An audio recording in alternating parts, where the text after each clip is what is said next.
Hello and welcome. This is the Daily News Simplified of 16th of March, and I'm Ankit. Now, in today's DNS, we have picked up 8 important articles. So, we'll start off with the first article right away.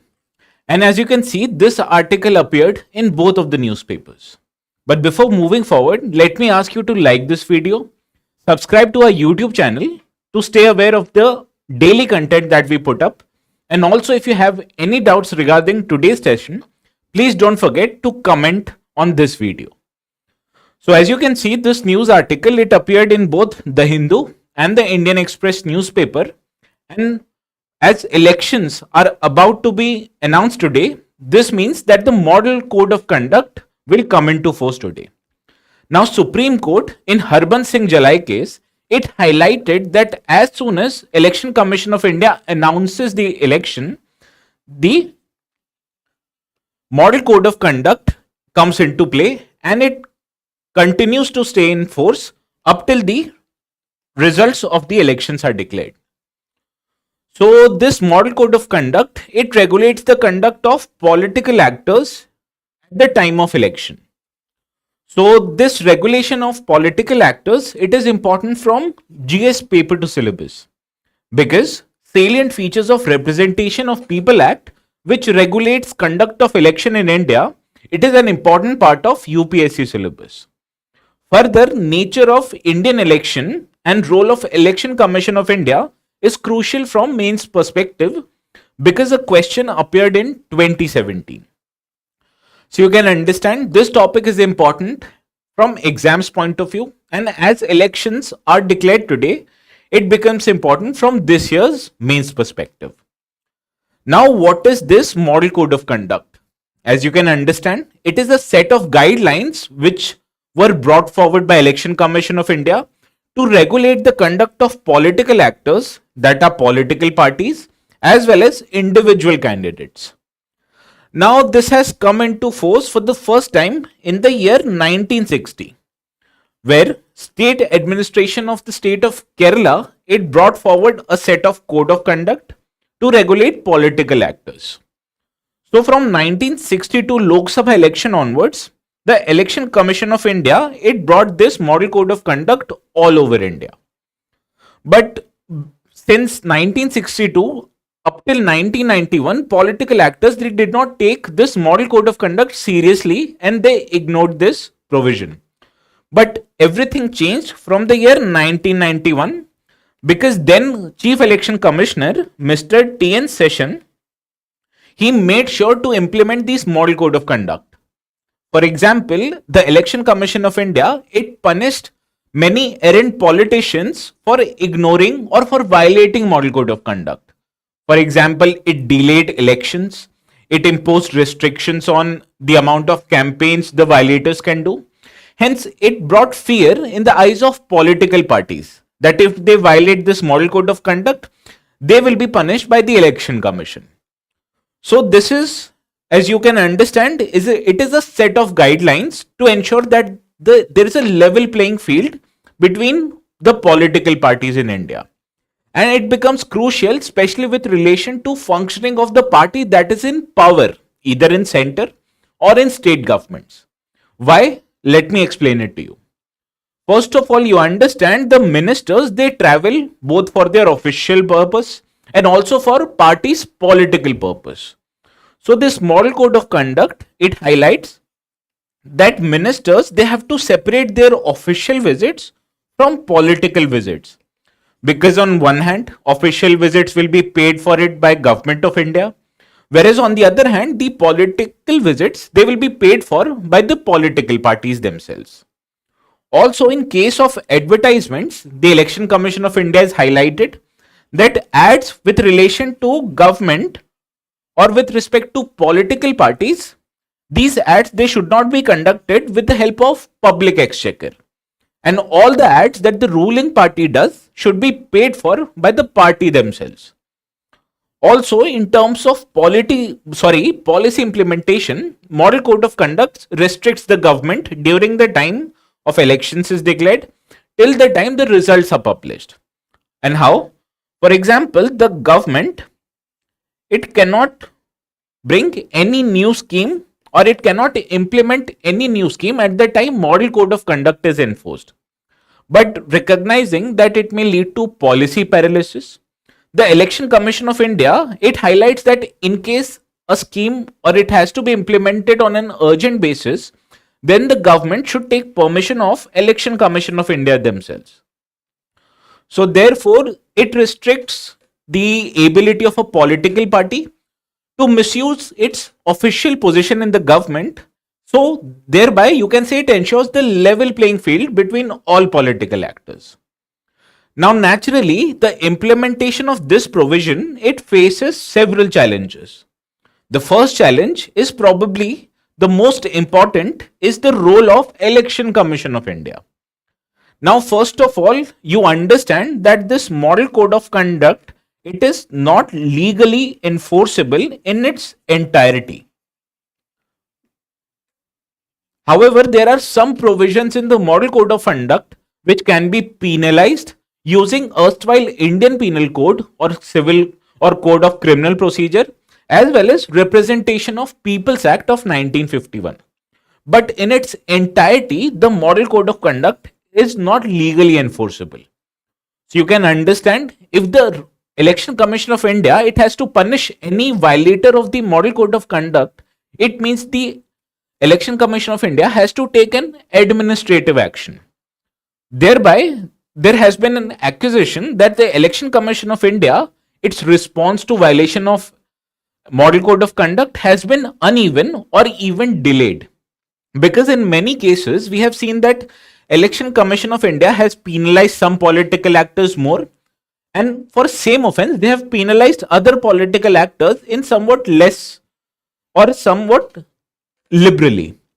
So this highlights that the actions, especially by Election Commission of India, have been either uneven or have been delayed. Also, with respect to digital content, we understand that most of the political parties, they have their own IT cell.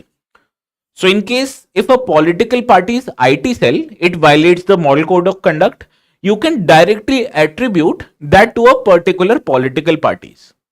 But also, we have come to realize that most of the political campaigning these days, they take place through WhatsApp or Telegram messaging.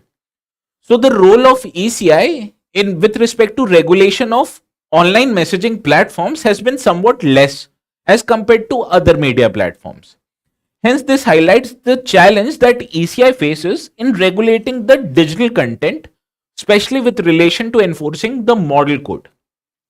Also, there have been debate over many issues that political parties resort to in order to appeal for votes.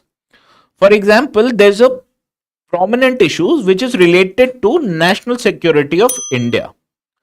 But when parties, they try to protect or they try to highlight the measures that they have taken to promote India's national security, in a way they also antagonize the people with relation to certain caste and communities that people may belong to. Hence, in these regards, the role of ECI have been somewhat uneven.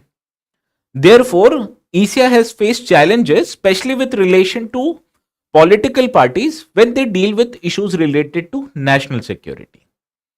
Also, we have witnessed that there have been some emerging new forms of malpractices which have been resorted to by the political parties. And the most important among them is the phenomena of paid news. Because most of the news or some of the news that we see over television, they are either directly or indirectly sponsored by political parties. But by virtue of them being a news, it appears to natural voters that these news are generally unbiased news. But when they have been paid, it violates the principle of free and fair election. However, when the transaction between media companies and the political parties, they have been done under the table, the ECI faces issues relating to check the practices, especially that of paid news. So these are issues that have been faced by Election Commission of India in order to implement the model code of conduct. Now this has several implications on Indian politics as well. First of all, that the Election Commission of India's credibility and authority have been questioned by this delayed response and uneven response. And this erosion of credibility and authority has weakened the powers of Election Commission of India in eyes of general public. Further, when political actors they resort to these violations of moral code and they are not punished by Election Commission of India, it has enabled the political parties to shift the narrative from performance to that of seeking votes in name of identity, such as caste or religion. So, this shift in narrative, especially with relation to identity politics, has eroded what is called the principle of free and fair elections. Because, first of all, the elections has to be fair and square. But while some party they resort to violence or use of money and muscle to gain votes, it does away with the principle of ensuring free and fair elections. Also, when the elections are not free and fair, it erodes the public trust in with respect to India's own democratic system. Because for a democratic system to function without any issues, it has to first ensure that the elections are free and fair, where all political parties they seek votes in terms of their performance and not identity politics. And also there should be an independent and credible Election Commission of India to check any misuse of model code of conduct. Hence there have been great demands all over the country to add model code of conduct to representation of people act, which would mean that the model code of conduct, if it would be added to representation of people act, it will make the whole of model code of conduct legally enforceable.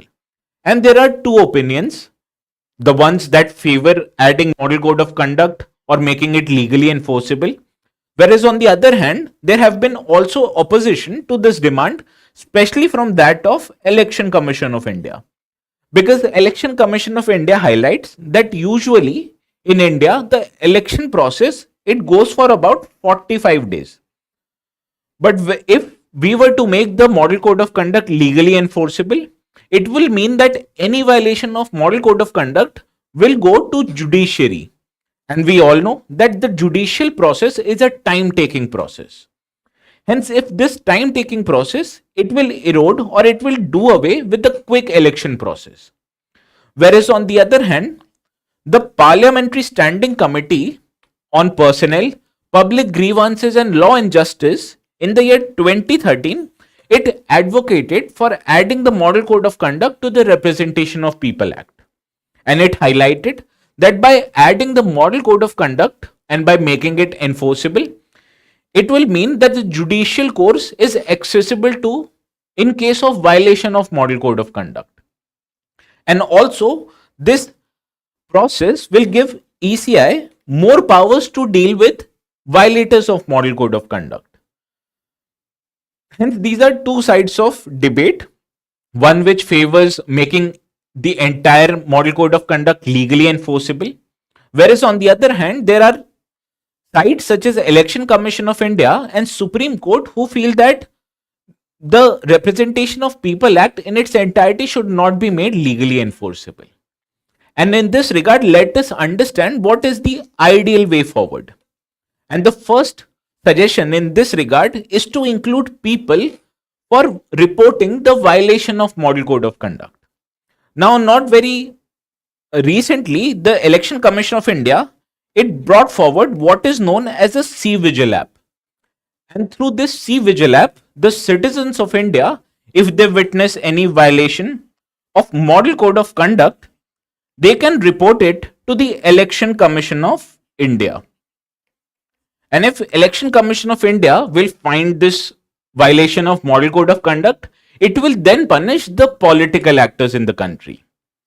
Further, if many of the decisions by the Election Commission, especially with relation to prohibiting the errands from campaigning or revoking their star campaigner status, they usually go to courts of the country.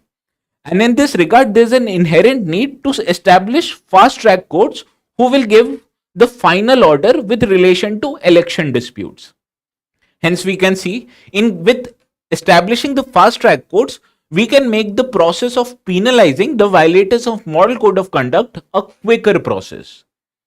Further, there is an inherent need to strengthen the Election Commission of India because currently, with relation to appointment,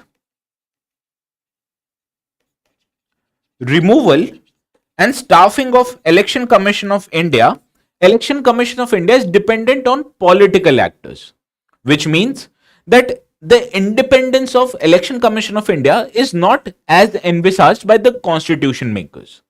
So first of all, we have to ensure that the appointment process as well as removal process is somewhat less biased in favor of political actors, and also have to ensure that the Election Commission of India has their own staff and it not has to be dependent on the government to meet its staffing requirements.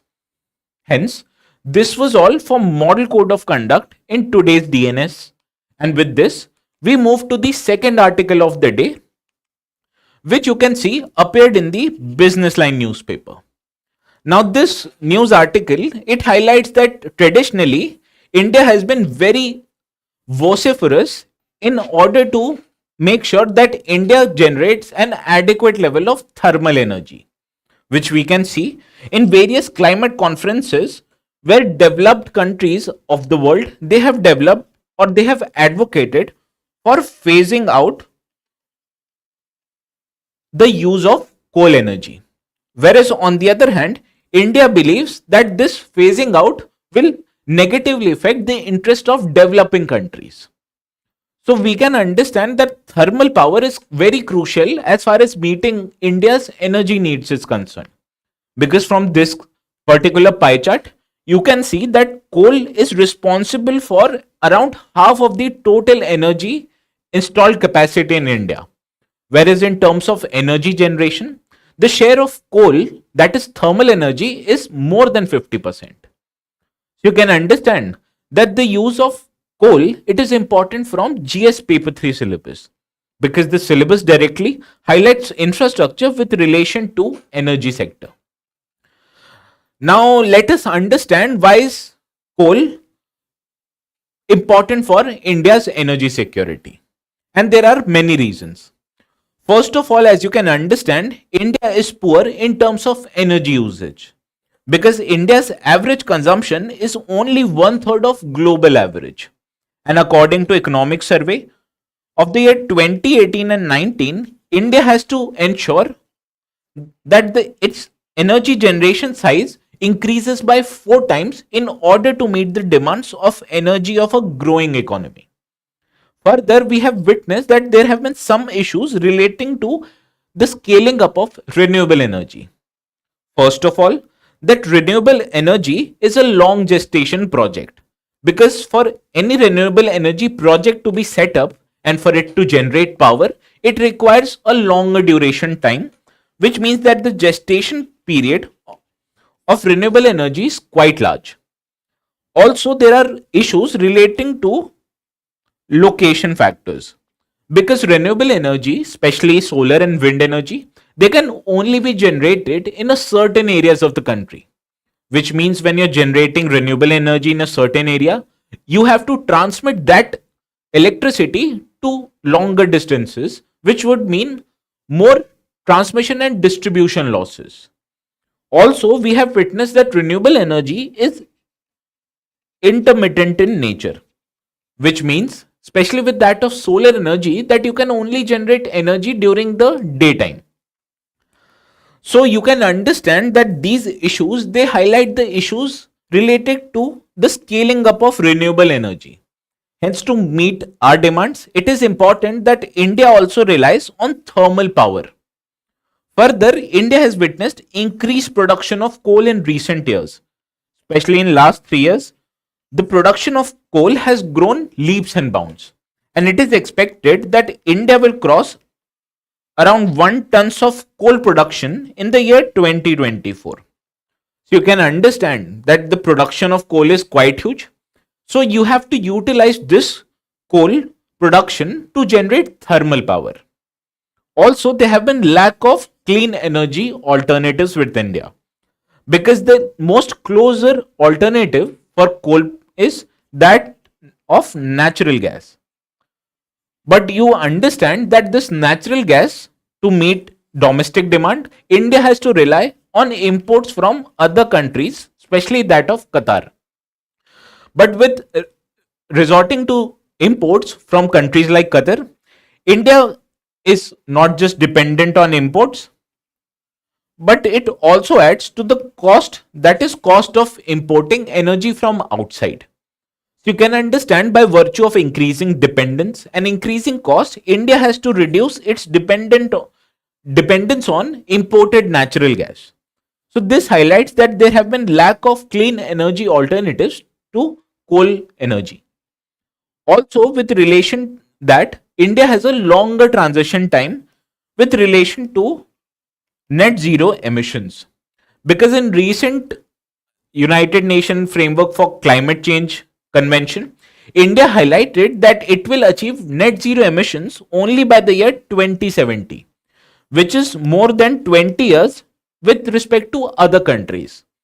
So now that India has a longer transition time to transit to net zero emissions, this means that India can utilize its coal reserves to generate thermal power.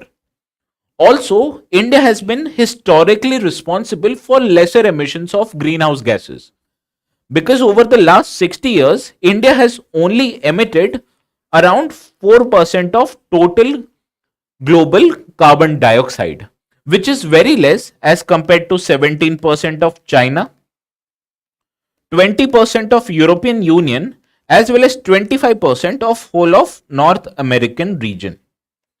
So this highlights that historically, as India has been a less emitter of carbon dioxide, which means that India can emit its fair share of carbon dioxide in the near future. Hence, all these six factors in total, it highlights that coal power with relation to generation of thermal energy, it is critical for meeting India's demand of growing energy requirements. Now that we have completed this article, let us move to next set of articles.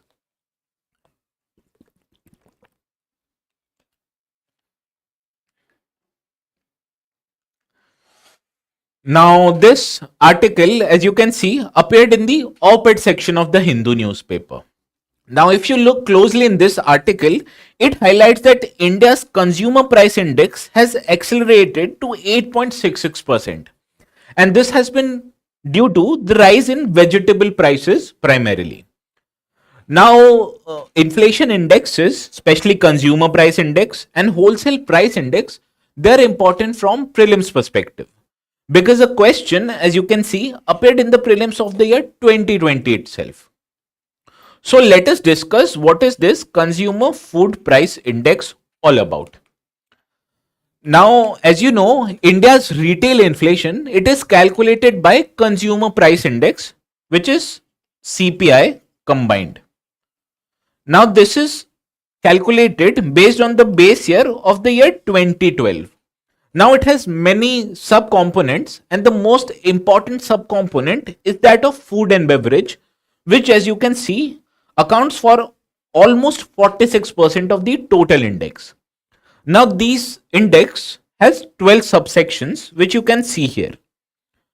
Now, don't worry if it is not clear in this particular slide. I have provided this list in the notes also, which you can refer to after this session ends. Now, out of these 12 subsections, which is used to calculate the total weightage of food and beverage, we calculate the consumer food price index by eliminating these two last subsections, that is by removing the non-alcoholic beverage component as well as prepared meals, sweets and snacks, etc. And utilizing these 10 subsections, we get what is known as consumer food price index. So you can see the weights of different sections which are done, especially cereals and products, milk and milk products, as well as vegetables. Now, the most important component in consumer food price index is cereals and products, which account for more than 34% of the total weight. And this is followed by milk and milk products, which accounts for 18.1%. Now the third is vegetables, which accounts for almost 12.75%. So these are three important subcomponents. And also this consumer food price index, it is also calculated based on CPI, that is of base year 2012. Now let us solve the practice question which we have curated on similar lines. The first statement: consider the following statements regarding consumer food price index. The first statement: the weightage of vegetables in consumer food price index is highest, which you can understand from this discussion is an incorrect statement, because the highest weight, it belongs to cereals and products, and vegetables, it's the third highest weight.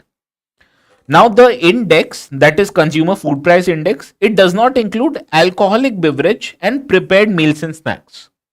Now it is correct that consumer food price index, it does not include prepared meals and snacks. However, it also does not include non-alcoholic beverage and not alcoholic beverage. So this second statement also is incorrect. Moving to the third statement, the index is based on base year of 2012. Now, as you can understand, this is a correct statement, because the consumer food price index, it is based on CPI, which is generated or which is calculated using the base year of 2012. So how many of the above statement given above are correct? And hence only one statement is correct, thereby option A is the right answer. Moving on to the next article of the day, which you can see appeared in the Indian Express newspaper. Now this news article, it highlights that the protest of against the Citizenship Amendment Act, it has confined only to two states, that are Assam and Tripura. And why is it so? Because areas in these states, they belong neither to inner line permit system or neither to sixth schedule areas. Because first of all, implementation of Citizenship Amendment Act, it is not done in these two areas. So these two areas we'll discuss in today's discussion. Now why are we discussing sixth schedule in particular? It is because UPSC deals with important subsections or important provisions of Indian Constitution, and it gives it much importance. For example, in this previous year question of year 2022, you can see that a question appeared on 5th schedule. So naturally, 6th schedule is also important from prelims perspective. Now, first of all, no one forced me to add this particular slide, which you can see is a slide taken from pre-parikshan classes, and no one has forced me to add this, especially not Vaibhav sir, because this this QIP revision classes have been going on in Raus IAS from important syllabus or important subjects, especially polity, economy, and other subjects. And this sixth schedule, it is an important part of Indian Constitution.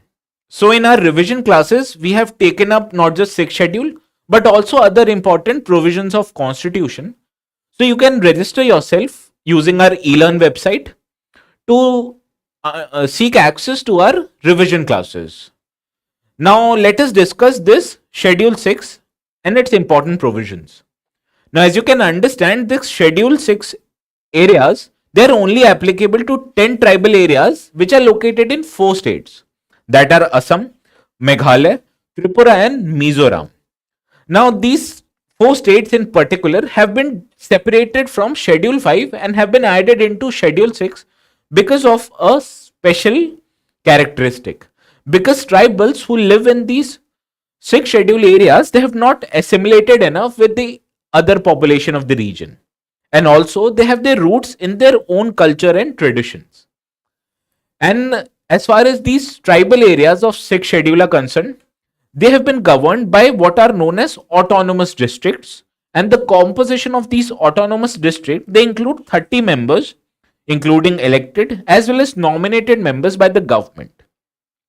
Now the term of these members, especially that of elected members, is that of 5 years, whereas the nominated members, they serve at the pleasure of the governor of the state.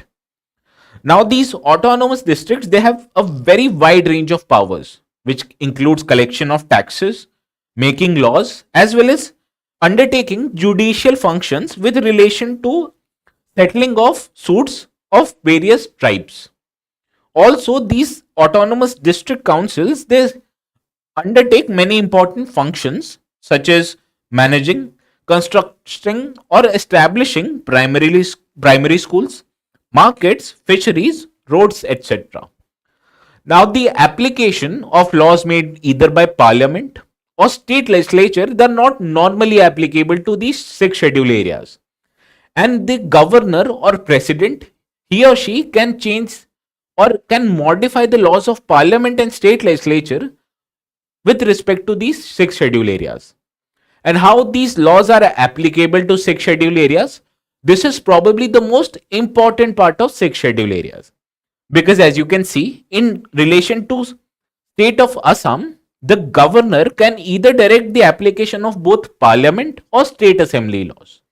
Whereas with respect to Meghalaya, Tripura and Mizoram, the president has the power to apply the acts of parliament, whereas the governor has the power to apply the act of state assembly. So,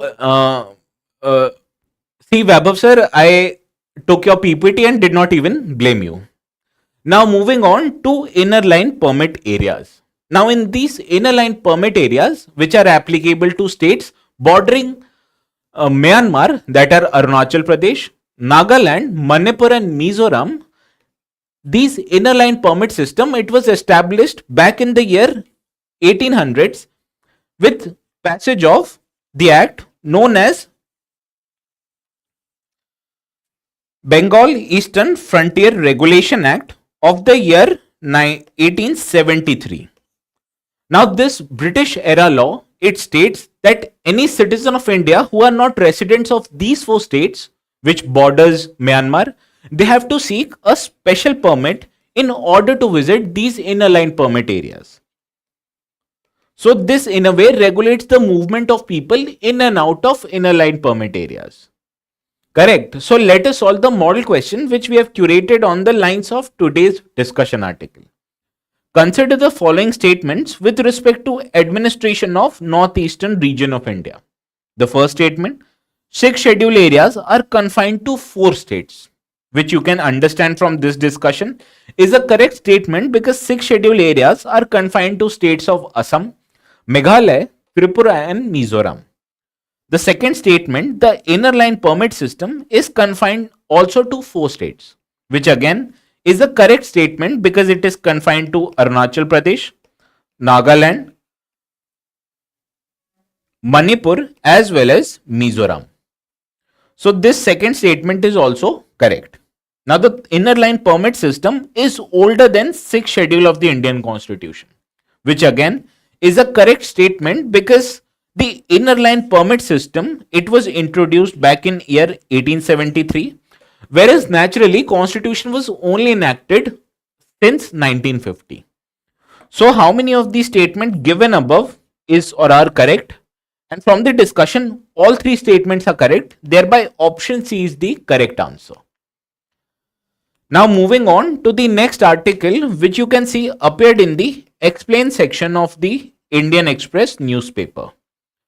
Now this news article in particular, it highlights that an atmospheric research test bed have been set up in the area known as Silkheda, which is located in the state of Madhya Pradesh. Now why Madhya Pradesh? Because Madhya Pradesh, it constitutes the core monsoon region in India. Because this region in particular, if it develops low pressure, it acts as a or it attracts the high pressure monsoon waves from Indian Ocean region. So this is critical or this area is critical as far as India's southwest monsoon is concerned. Now also questions related to important geophysical phenomena has been a key area of interest with respect to UPSC prelims. For example, in this previous question of the year 2017, you can see a question appeared on Indian Ocean dipole, which naturally affects Indian monsoon in particular. So let us understand what is this atmospheric research test bed which have been established by Ministry of Earth Sciences all about. Now this atmospheric research test bed, it constitutes or it involves establishing 25 high-end meteorological instruments which are used to studying vital cloud processes associated with monsoon over India's core monsoon region. Now, this is important as far as development of Indian monsoon are concerned, which I've already highlighted. Now, this facility, it aims to conduct ground-based observation, especially with relation to wind speed, temperatures, which are critical for development of monsoon region. Also, this facility aims to conduct on-site observation of transient synoptic systems which are related to Indian southwest monsoon. Now, why is Government of India establishing such research test bed in particular? First of all, that despite various technological advances, India's monsoon understanding is quite limited.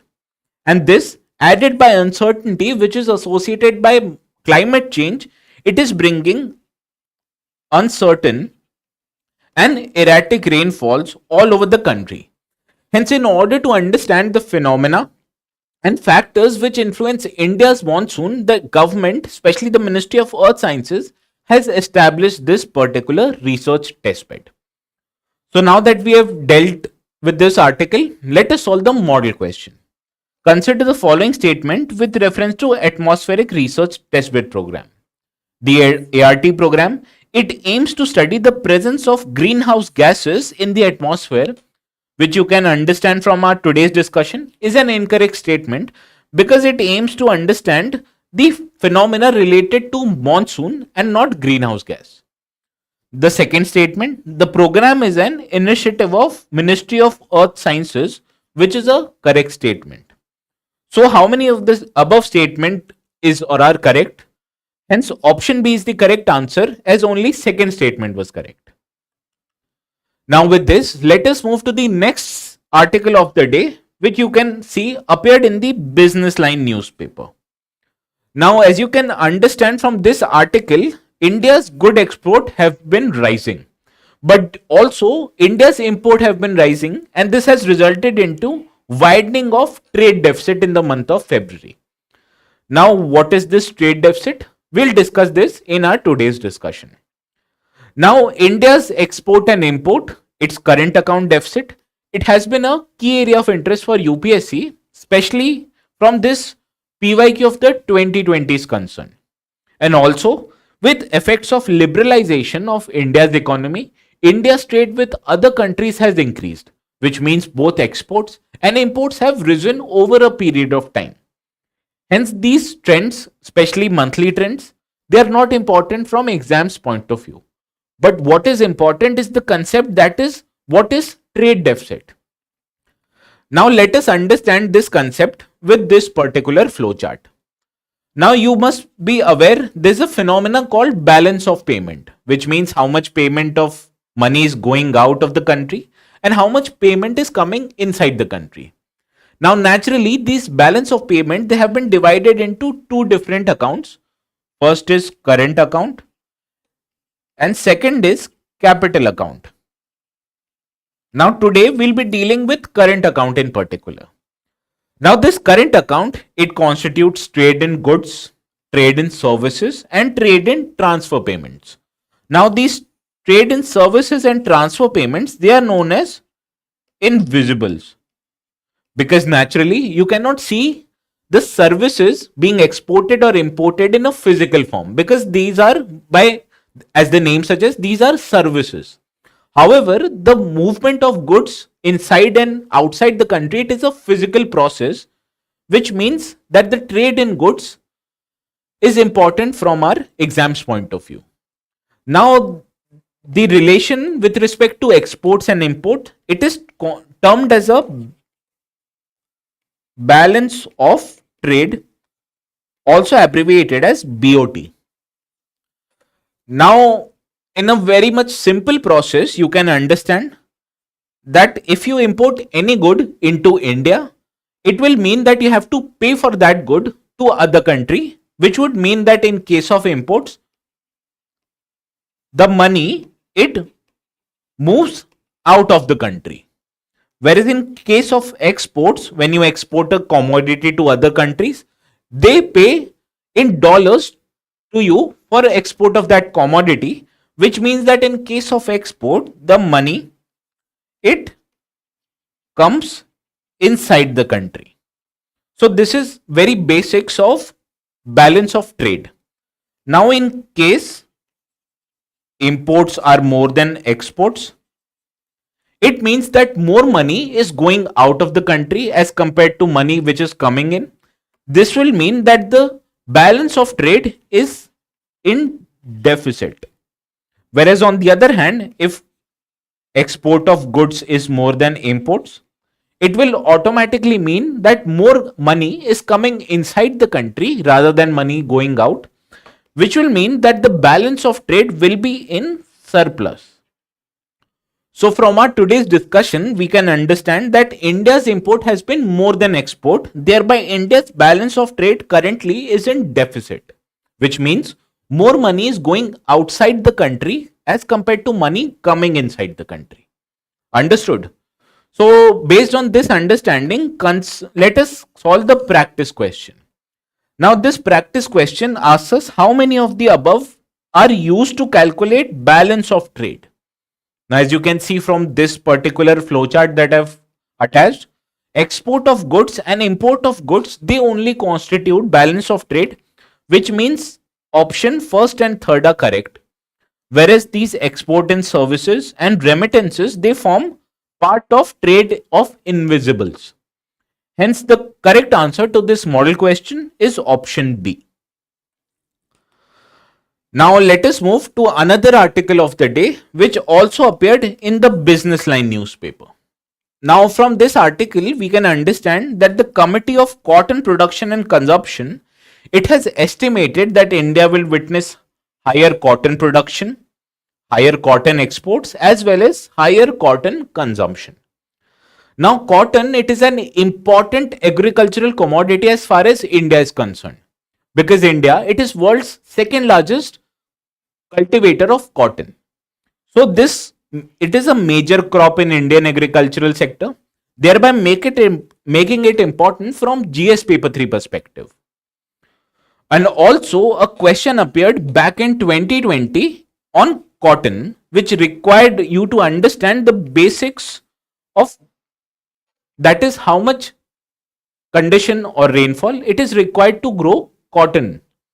So let us understand this cotton crop. Now, as you can see, that let us first understand the geographical conditions required to grow cotton in India. Now, in terms of temperature, the cultivation of cotton, it requires warm climate, which means that the temperature should be more than 25 degrees centigrade. Now, it is also important to note that this cotton crop, it is extremely sensitive to frost, which means to grow cotton, you require at least 200 days, which are frost free in nature. Also, in terms of rainfall, this cotton crop, it requires moderate rainfall, which means rainfall between 50 to 100 centimeters per year. Now, in case the rainfall is not adequate, it can be supplemented with irrigation support. Now, in terms of soil, it requires well-drained soil, which are nutritious in nature. So you can understand, if the soil is not nutritious in nature, you have to supplement the nutrition with the help of fertilizers. Also, in terms of land, this cotton crop, it grows well in lands which do not flood. And also, this cotton crop, it requires high amount of labor. For example, even in the times where slavery was prevalent back in United States, these slaves, they were primarily used in cotton plantations in the southern part of United States. So this cotton crop historically has been reliant on use of manual labor. Now, India is not just an important cultivator of cotton, but it is also an important cotton industry, because first of all, cotton is an important raw material which does not lose weight when it is being processed. So the consideration of locating cotton industry near to raw material areas, it is not an important factor because it does not lose weight at all. So cotton raw material, it can be exported to any other region. But the most important factor in locating cotton industry is that of active market which has a high demand for cotton products. So you can understand that most of the cotton industries in India, they are either located on west coast, especially that of Gujarat and Maharashtra, or in eastern coast, that is in state of West Bengal. Also, as as far as cotton industry is concerned, it also requires high amount of labor which is also prevalent in these states. Also, these cotton industry, they function using power looms. Hence, these power looms, they also require a continuous supply of electricity. So conditions such as high market demand, availability of both labor and power, it is crucial for establishing cotton industry. Also recently, what we have witnessed, that a pest called pink bollworm, it has affected India's cotton productivity, because upon infecting cotton with this pest, it has resulted India's net production of cotton. So let us solve this model question, and more detail related to cotton I have provided in the notes which you can refer to after the session ends. Now, with reference to cotton, consider the following statements. The first statement, the crop requires plenty of sunshine during growing season, which is a correct statement, because first of all, cotton requires frost-free days, which how can you ensure is through adequate sunshine levels. So this first statement is a correct statement. Second, it is a weight losing raw material, which I have already highlighted here, is an incorrect statement because it does not lose weight in processing. With respect to third statement, Pectinophora gossipella, which threatens the cotton product, is native to India. Now you must be confused. What is this particular pest? Now again, it is a scientific name of this pink bollworm only. Hence, this third statement is correct because pink bollworm is not just native to India, but it also threatens the cotton crop in the country. So, based on this discussion, you can understand the answer to this practice question is option B because two statements were correct. Now, let us move to the last article of the day, which appeared in the Business Line newspaper. And this news article, it highlights that Rubber Board has announced stops for sheet rubber in order to promote the exports of rubber outside India. Correct. Now, why are we dealing with this body called Rubber Board? Because in 2022, question appeared on T-board. So on similar lines, question can also appear in near future on this Rubber Board. So let us understand what is this body known as Rubber Board. Now this Rubber Board, it is headquartered in city of Kottayam, which is located in the state of Kerala. Now this body is the statutory body because first of all, it was constituted based on a statute known as Rubber Act of the year 1947. Now this body, it functions under the Ministry of Commerce and Industry. Now this Rubber Board, it comprises of chairman who is nominated by central government in addition to 2 members representing state of Tamil Nadu as well as 8 members representing the state of Kerala.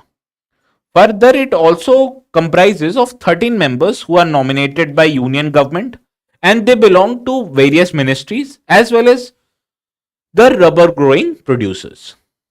Also, it consists of 3 MPs who are elected both from Lok Sabha as well as Raj Sabha. And also it consists of 2 ex officio members. Now, what are the functions of this Rubber Board? First of all, this Rubber Board, it undertakes initiative to promote the development of rubber industry, which means that it trains producers, cultivators as well as students in order to make them aware of better plantation and better cultivating methods. It also undertakes research and development in order to promote the industry, that is rubber industry.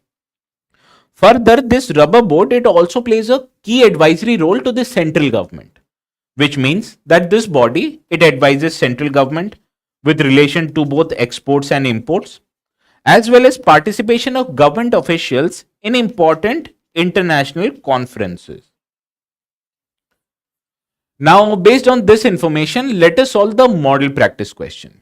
Consider the following statements. The first statement, Rubber Board of India functions under the Ministry of Agriculture and Farmers Welfare, which you can understand from our today's discussion, is an incorrect statement because it functions under Ministry of Commerce and Industry.